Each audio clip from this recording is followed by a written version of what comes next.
Numéro 162. Jésus-Christ est le nom du Tout-Puissant.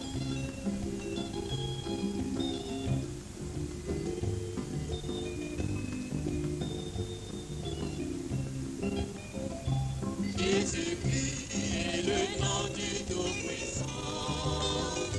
Jésus-Christ est le nom de Dieu vivant. C'est un homme qu'il a si tant aimé. Pour les sauver afin qu'il fait la vie. C'est ce nom qui nous a été donné du ciel. Le nom de Jésus-Christ. Gloire à Dieu, grâce à ce nom de Jésus, nous sommes vainqueurs. Nous chantons Alléluia, merci Seigneur.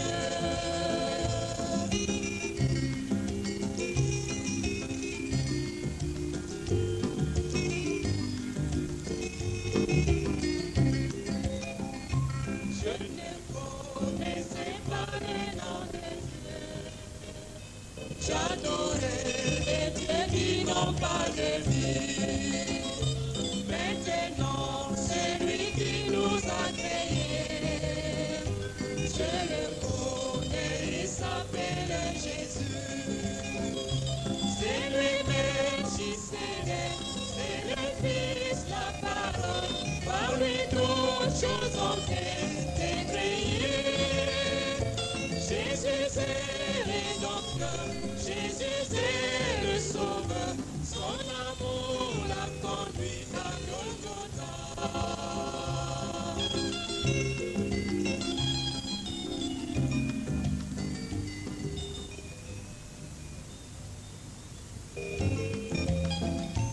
Longtemps j'ai invoqué ces dieux étrangers, les louons et les glorifiant toujours.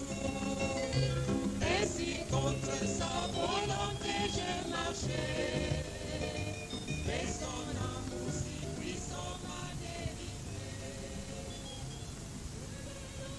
Tous les jours, et je chante Alléluia, Jésus-Christ est mon Dieu, mon sauveur. Il m'a délivré du péché, de la mort, désormais j'ai la vie éternelle.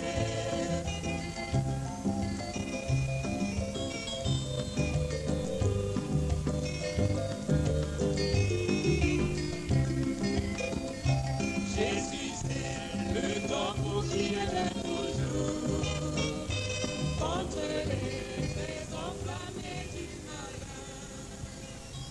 Il me conduit dans les mers son bâton, sa houlée que me rassure. Je regarde là-haut, il est toujours présent. Il me dit, mon enfant, ne crains point. C'est lui qui est le grand roc, c'est lui la forteresse. Le secours me vient toujours de lui.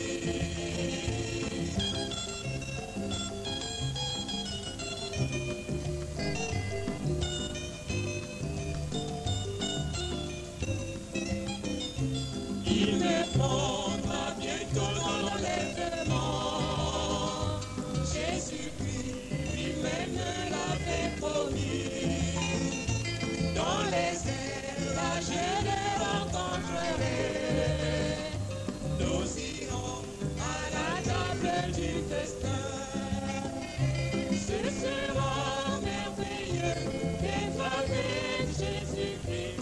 C'est lui le Dieu tout-puissant créateur. Je serai devant lui, ne contemplant pas sa face. Oublie que je verrai sa gloire.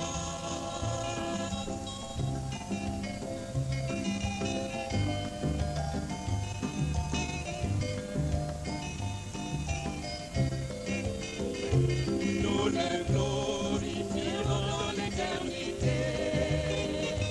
Le Seigneur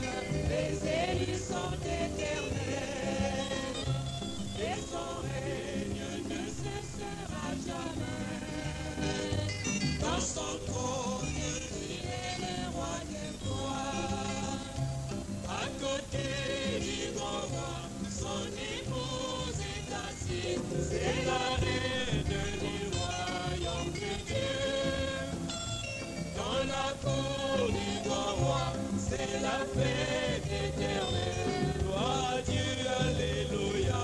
Alléluia.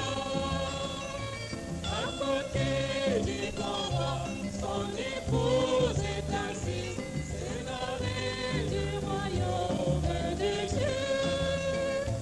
Dans la cour du grand roi, c'est la fête éternelle. Gloire à Dieu, alléluia, alléluia.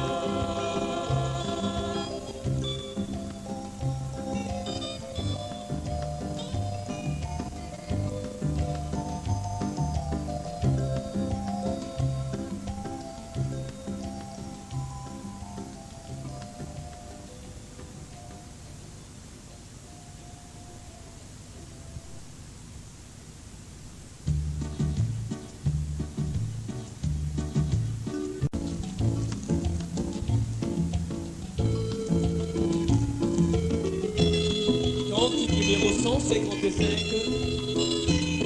Jésus-Christ m'a libéré.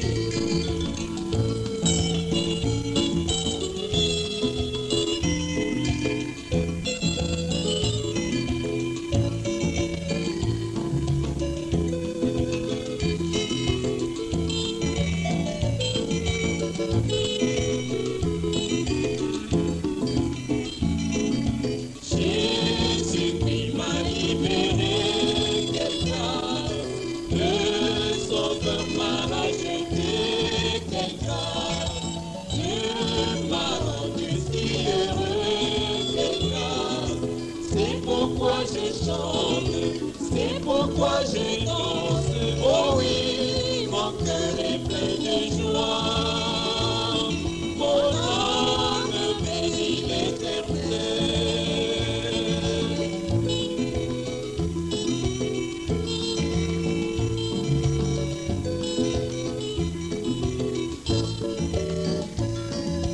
Dans son amour, Jésus m'a donné sa vie qui ne finira jamais. Tel continue d'être du Seigneur. Jésus qui mourut là-bas au mont Calvaire, c'est là qu'il versa la rançon. Jésus, le parent rédempteur.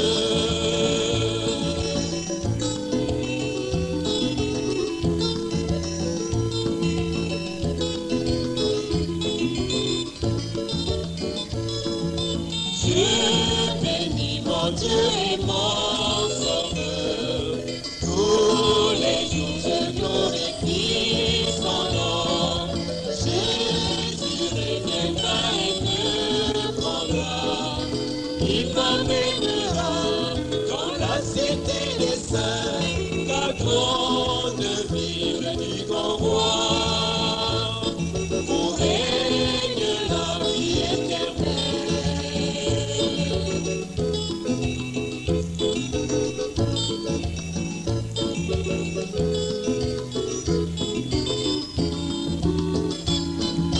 Dieu m'a bien créé à son image.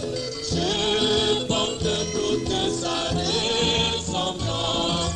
Jésus-Christ maintenant saisit ma main.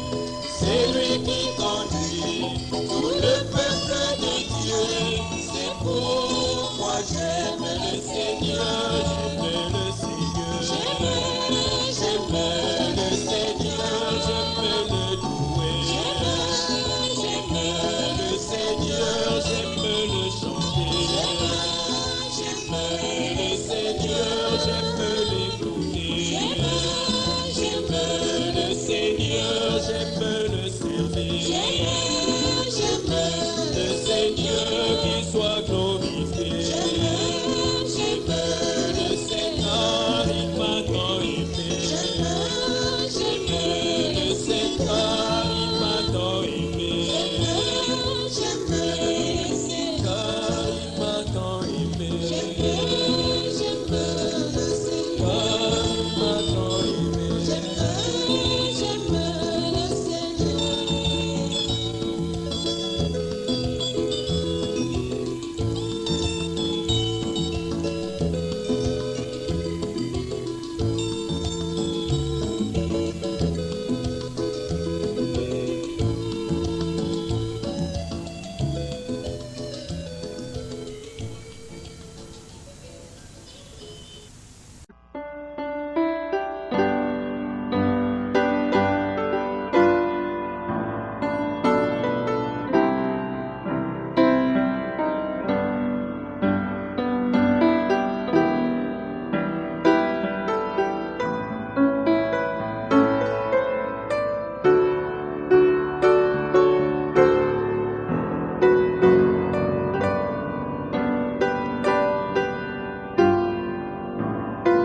de son époque, enseignant des choses qui n'étaient pas ainsi. Je suppose que s'il venait aujourd'hui, il trouverait la même chose, des choses qui n'étaient pas ainsi au commencement.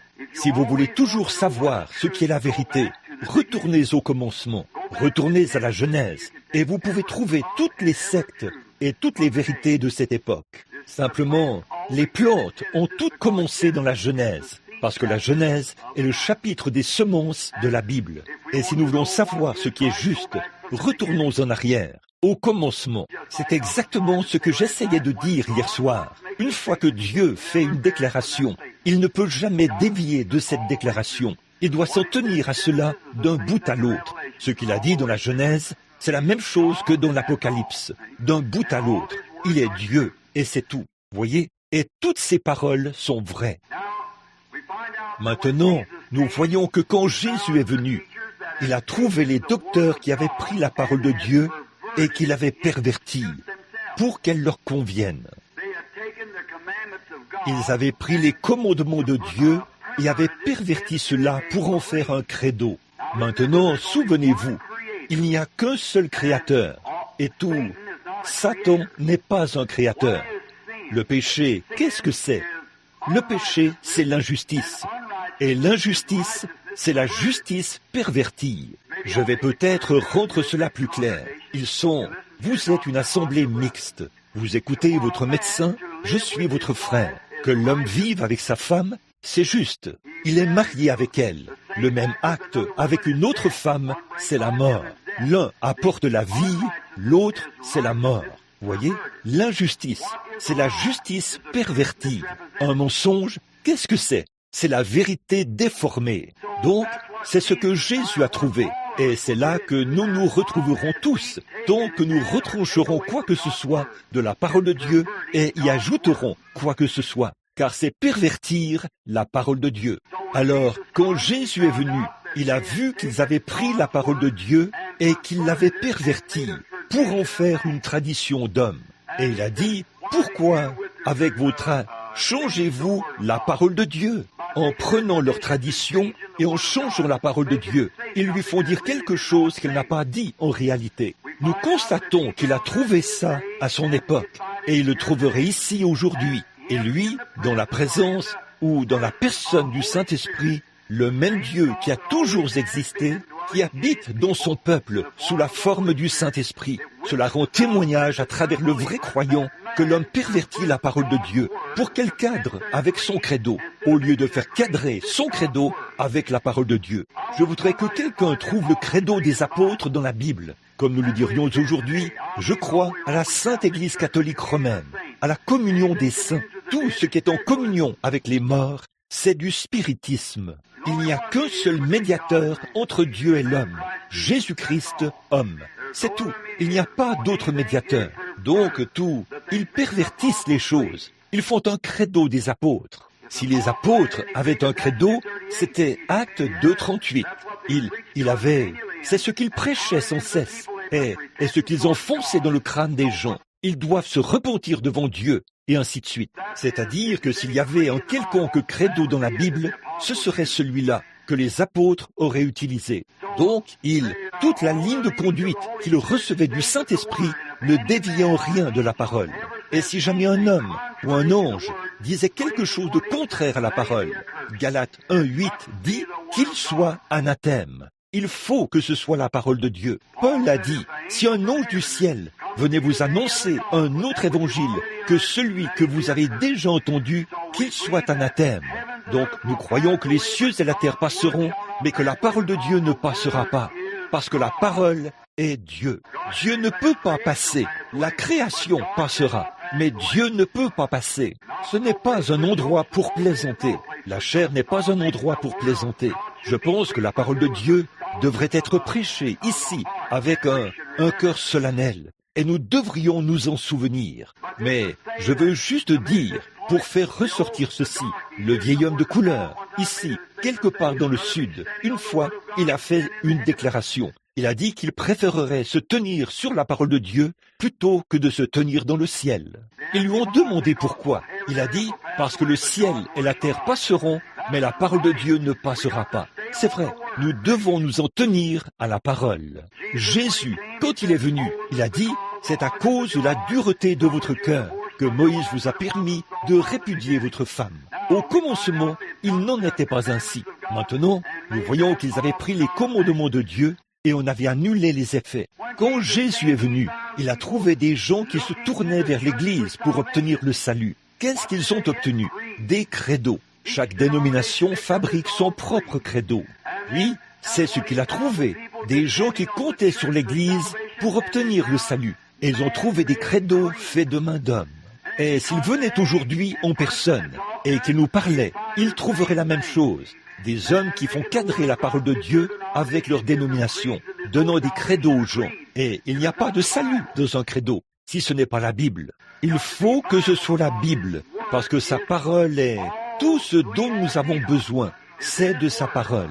Et sa parole, quand il est la parole de Dieu est Dieu. C'est tout. C'est sa parole. C'est lui. Il, au commencement, était la parole. Et la parole était avec Dieu. Et la parole était Dieu. Et la parole est toujours Dieu. C'est toujours Dieu. Maintenant, nous voyons que, quand il est venu, il a trouvé que les hommes prenaient les commandements de Dieu et on annulait les effets, en prenant les commandements de Dieu et en les faisant cadrer avec leur credo. Alors, ils étaient inopérants. Et l'Église se tournait.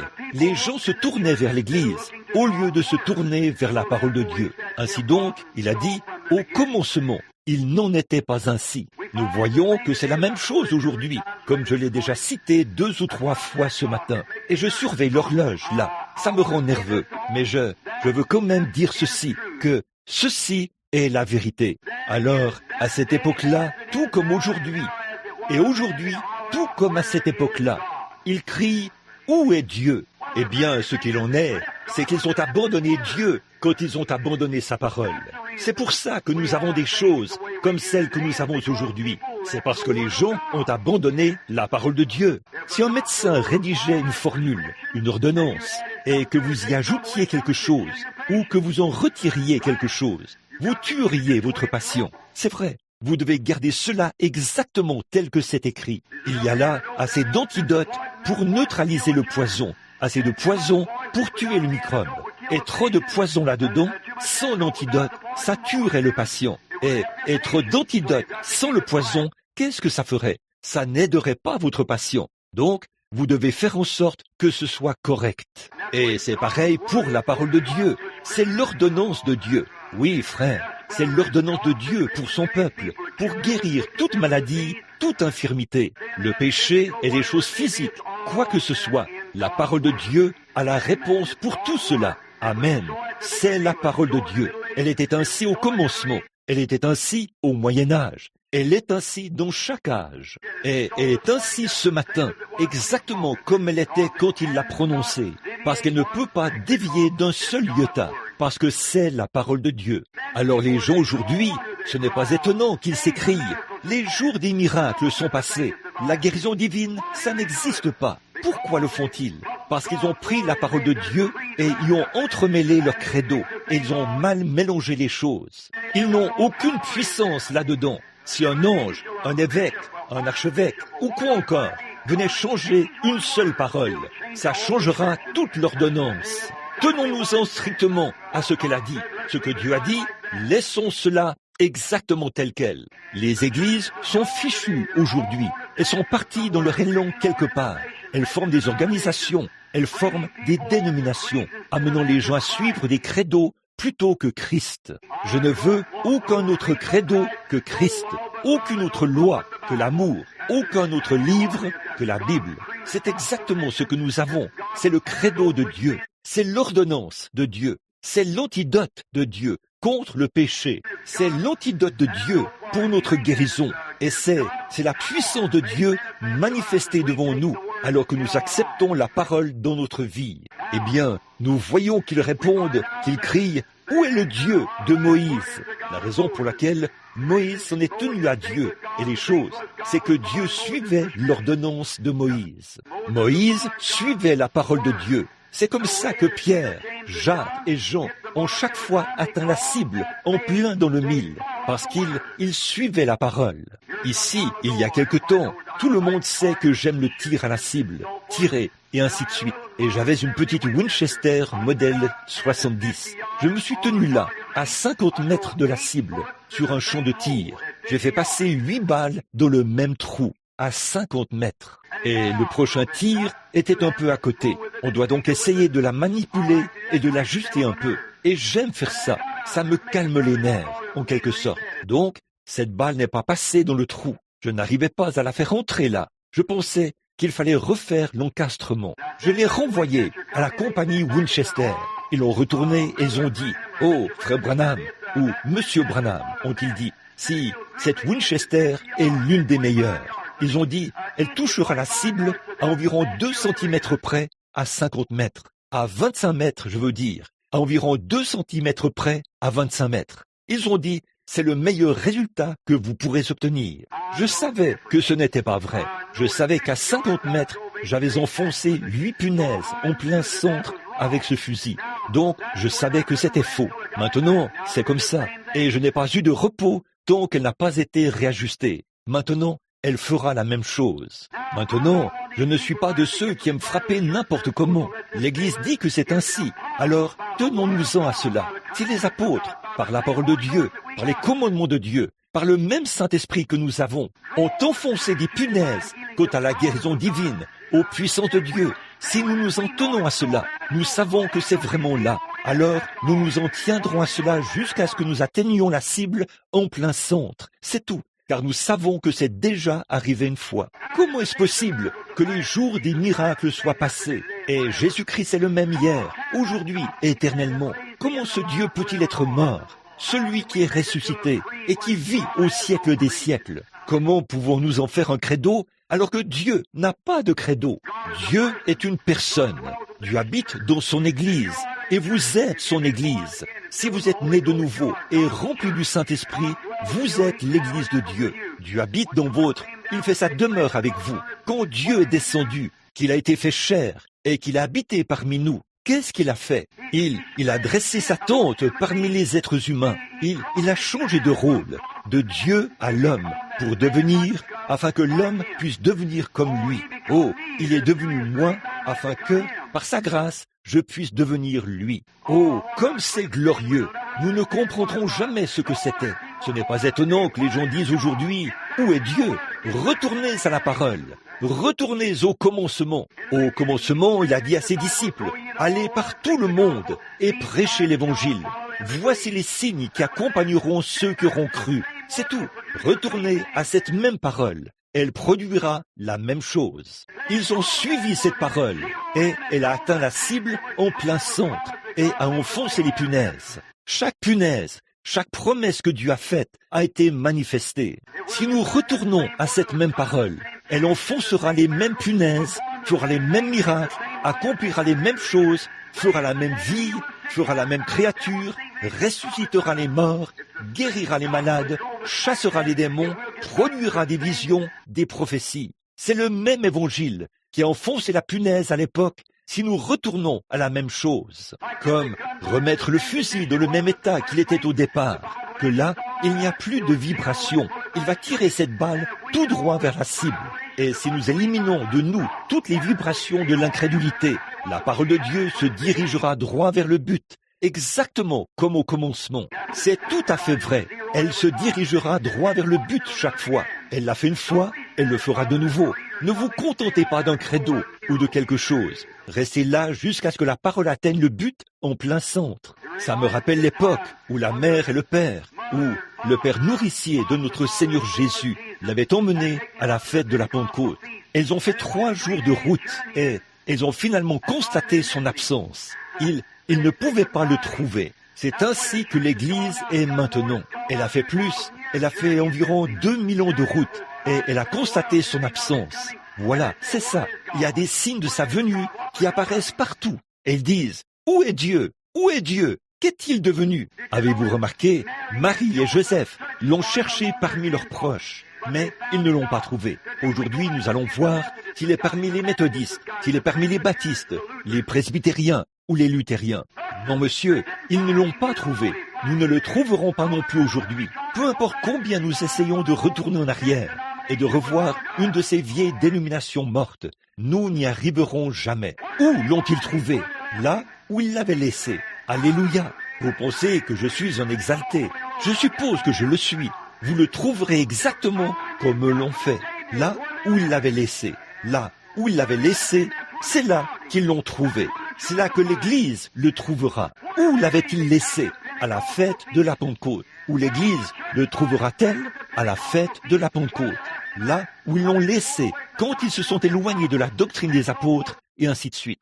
Dans les premiers âges, là-bas, ils se sont éloignés de cela et ont formé leur propre credo, ont instauré la doctrine nicolaïte, ont formé l'Église catholique, ont organisé une religion qu'on appelle la religion chrétienne. Et à partir de là, ils se sont organisés, ils ont renversé les choses et ils ont amené tous les chrétiens dans des credos et tout. Et ils ont mélangé tout ça jusqu'à ce que ce soit exactement le même conglomérat que celui qu'il a trouvé quand il est venu. C'est exact.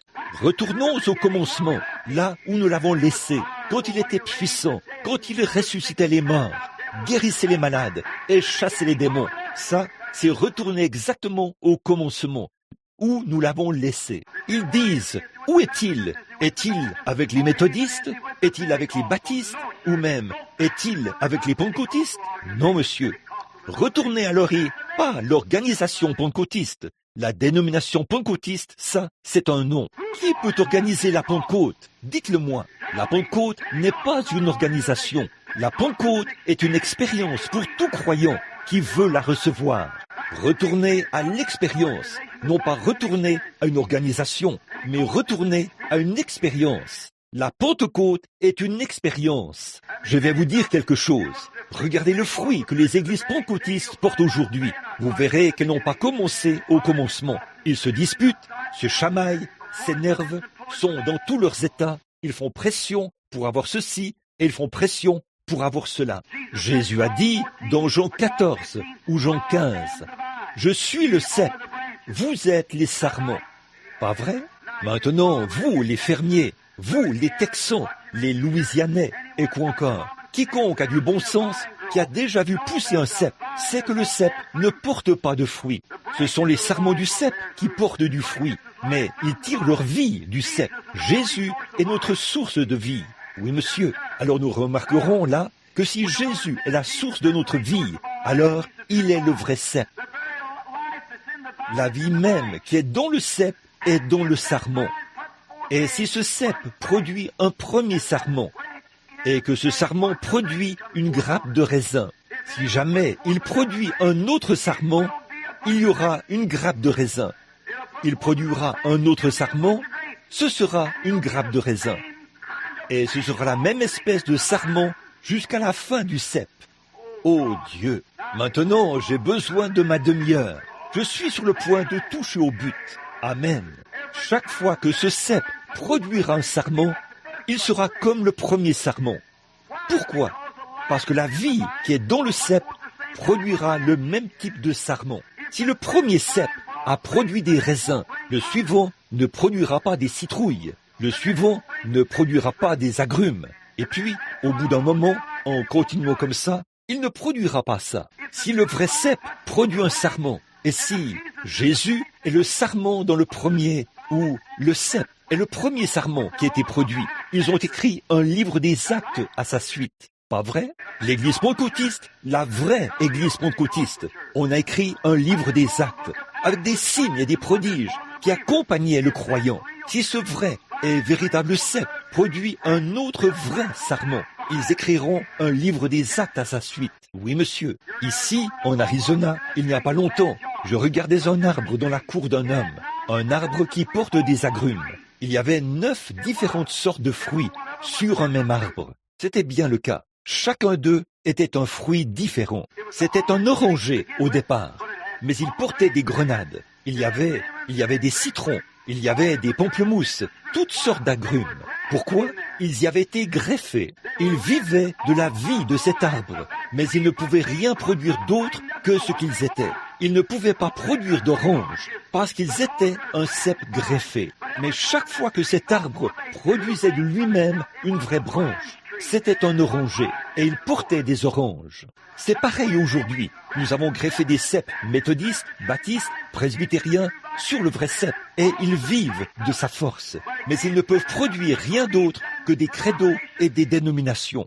Mais si jamais ce cep produit un autre sarment, il sera interdénominationnel, rempli de la puissance du Saint-Esprit, exactement comme au jour de la Pentecôte, de retour au commencement. Amen. Je ferais mieux d'arrêter. Amen. Si jamais ce cep produit un autre sarment, il sera exactement comme au commencement. Nous y greffons toutes sortes de credos d'église, baptistes, méthodistes, pentecôtistes, presbytériens, luthériens, baptistes. Et ils portent tous des fruits baptistes, des fruits méthodistes, des fruits pentecôtistes et tout le reste. Mais quand on retourne à la source, si jamais ce cep produit un autre vrai sarment, il portera le fruit du Saint-Esprit. Amen. Ils disent, eh bien, nous sommes méthodistes. Au commencement, il n'en était pas ainsi. Nous sommes baptistes. Au commencement, il n'en était pas ainsi. Nous sommes presbytériens. Au commencement, il n'en était pas ainsi. Nous ne croyons pas au parler en langue. Au commencement, il n'en était pas ainsi. Nous ne croyons pas à la guérison divine dans notre Église. Au commencement, il n'en était pas ainsi. Alléluia! Ce dont nous avons besoin aujourd'hui, c'est de quelque chose qui retourne au commencement, d'un retour au commencement. Alléluia! Mon temps est écoulé. Prions. Seigneur Jésus, oh, que je vive pour voir le jour où l'Église retournera au commencement. Accorde-le, Seigneur. Remplis ce petit endroit ce matin. Loin ce simple pasteur, Seigneur, et les autres. Donne-nous ta gloire. Accorde-nous ta grâce. Donne-nous une réunion ici, Seigneur. Oublions les autres choses et retournons au commencement, car nous savons que notre Maître parle dans notre cœur ce matin. Ôte ces cèpes greffés de là. Sépare-toi de l'incrédulité. Retourne au commencement. C'est là qu'il en était ainsi. Et Seigneur, nous voulons que tout soit comme ça l'était au commencement. Seigneur, fais que notre expérience, si nous ne l'avons pas encore vécue avant ce matin, s'il y a quelqu'un assis ici qui n'a jamais eu cette expérience de l'esprit, du commencement, et qui n'a pas ce même esprit qui était déversé au commencement, pourquoi devrions-nous accepter un substitut? Pourquoi devrions-nous accepter quelque chose qui est du fanatisme? Pourquoi devrions-nous accepter un credo extrémiste, froid, formaliste, indifférent, alors que les cieux pentecôtistes tout entiers sont remplis de l'authentique élément? Pourquoi accepter un substitut? Seigneur, retournons au commencement et recevons-le comme il l'avait fait au commencement et ayons les mêmes œuvres, les mêmes signes, les mêmes prodiges qui produisent les mêmes fruits, l'amour, la joie, la paix, la longanimité, la bonté, la douceur, la bienveillance, la patience. Ô Dieu, accorde-le, exauce-nous, Père, car nous remettons cette petite église et ce réveil entre tes mains, au nom de Jésus-Christ. Amen. Que Dieu vous bénisse. Ça me coûte d'avoir à vous quitter si vite, mais il est maintenant plus de 11 heures. Je vous verrai ce soir. Merci.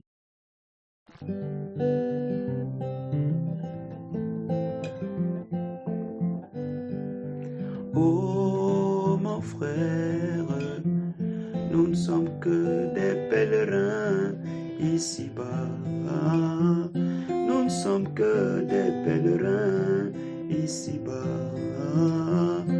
Oh, à quoi bon vouloir ramasser toutes ces richesses alors que ce n'est que vanité.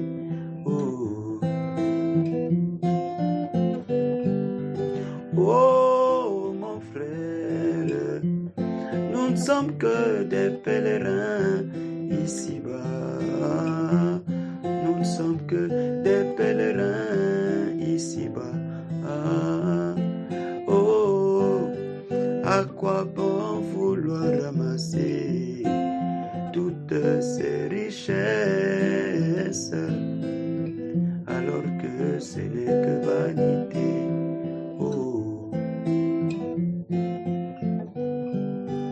Oh mon frère, il y eut un homme appelé Salomon. goûta à tous les plaisirs de ce monde. Mais à la fin, il fit cette conclusion que tout n'est que vanité.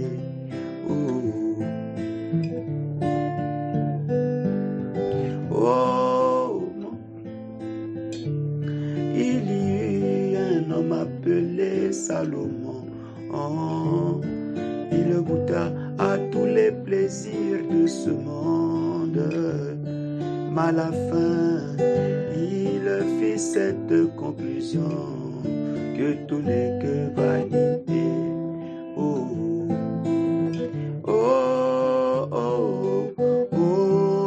Mon frère, des pèlerins ici-bas. Nous ne sommes que des pèlerins sur cette terre difficile. À quoi bon vouloir ramasser toutes ces richesses alors que ce n'est que vanité?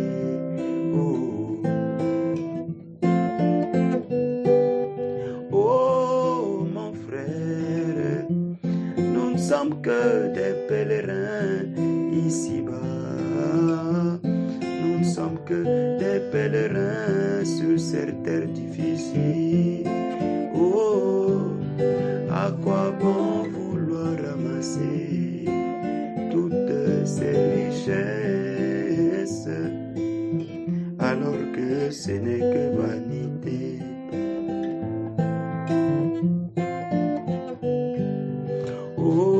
Mon enfant, ne t'assieds pas en compagnie des moqueurs, ne t'assieds pas en compagnie des buveurs,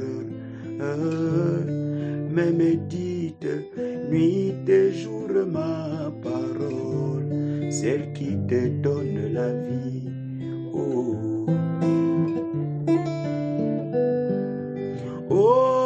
Mon enfant, ne t'assieds pas en compagnie des impies,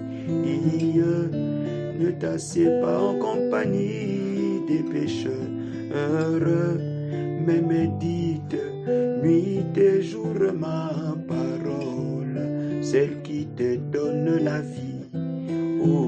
Alléluia.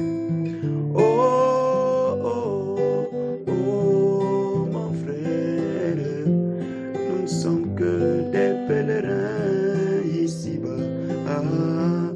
Nous ne sommes que des pèlerins ici-bas. À quoi bon vouloir ramasser toutes ces richesses alors que ce n'est que vanité?